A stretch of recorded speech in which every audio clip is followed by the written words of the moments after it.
வன்னி மரத்தடி வருவதும் யாரு? வந்திடும் பொருளை சொல்லுவதாரு?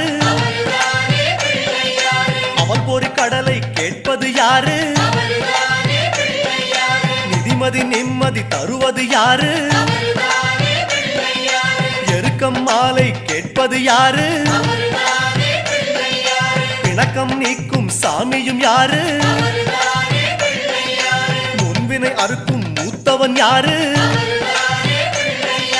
அவரும் வாழ்வது எங்க?